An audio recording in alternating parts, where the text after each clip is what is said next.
Hello mga guys! Ayan, for today's vlog, magkulay ako ng buhok ng aking kaibigan. And ako na talaga ang nag-aalaga sa kanyang buhok. So, it's up to me daw kung anong kulay na kulay ko sa kanyang buhok. Pero alam ko gusto niya mga light. So, ito yung pala yung yung chart na mga coloring. Ito yung sa Bremod na brand. So, ito yung niya. Yung brochure. Pero I think kukulayan ko siya ng kasi mahilig siya sa sa mga light. So, ang napili ko is na kulay. Ito yung mga kulay pala niya guys. Ang dami diba? Yan. Ito yung mga coloring niya. Pero yung mga fashion color dyan, yung mga sobrang light na talaga na mga kulay dito, as in, anong ginagamit dyan is gini-bleach muna. Katulad nito, yung mga pink, ganyan. Bleach talaga yan sila para ma-achieve yung kulay na gustong-gusto mo. So, ayan. And ang napili ko na gulay sa aking friend is 10.0. Hanapin ko siya. So, ito yun siya guys. Mataas. Nakikita niyo ba? Ayan. Ito yung 10.0 gagamitin ko sa kanya. Lightest blonde kasi mahilig sa mga light. So, ito yung i-apply ko sa kanya later. Para gaganda naman yung buhok niya. Kasi bilis humaba ng buhok niya. And then yung regrowth is halatang halata na yung black ng kanyang buhok. So, ayan guys. Itong aking gagawin na kulay sa aking kaibigan. So, yan yung napili ko guys. Lightest blonde. So, ayan na guys. Naka-prepare ng aking kulay at may halo na din yan. So, need lang talaga na ma-mix siya ng mabuti para yung oxidizer at ang kulay ay maganda ang kinalabasan ng paghalo ng ating kulay ng buhok. So, ayan guys, ito yung buhok niya. Yan, tingnan nyo, ayan, mahaba na yung regrowth ng black niya. And then yung lumang kulay is parang naging kalawang na, so need na talagang i-retouch para magpantay yung kulay ng kanyang buhok.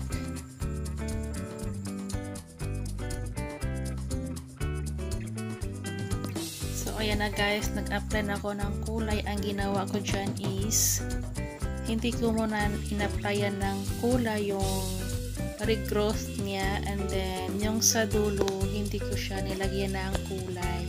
So binabad ko siya ng 25 to 30 minutes lang.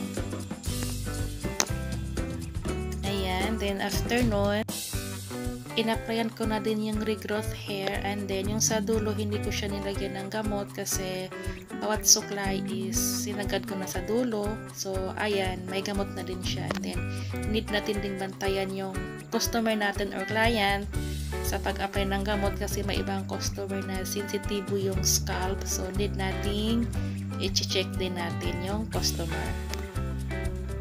So, ayan guys, ito yung resulta ng ating pagkulay. Ayan na siya. So, yung kulay na gusto na ilagay ko or gusto niya is na-achieve din naman. So, ayan.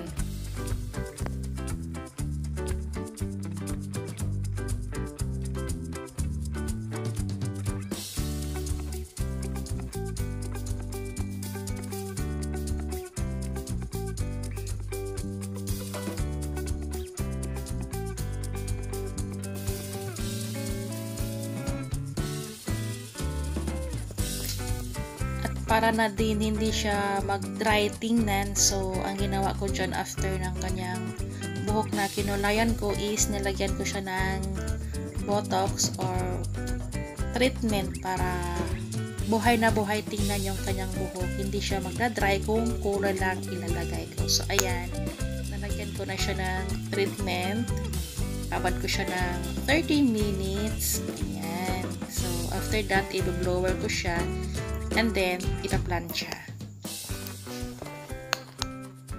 So, ayan na guys. So, diba ang ganda ng resulta?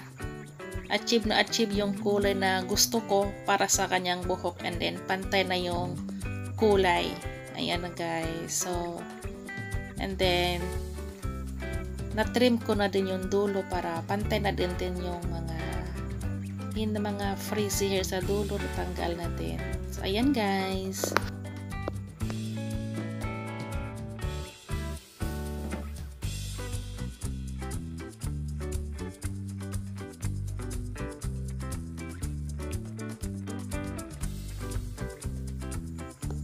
So, ito yung before niya and then yung after. Ayan, ito yung resulta. So, ang ganda niya guys. Thank you for watching!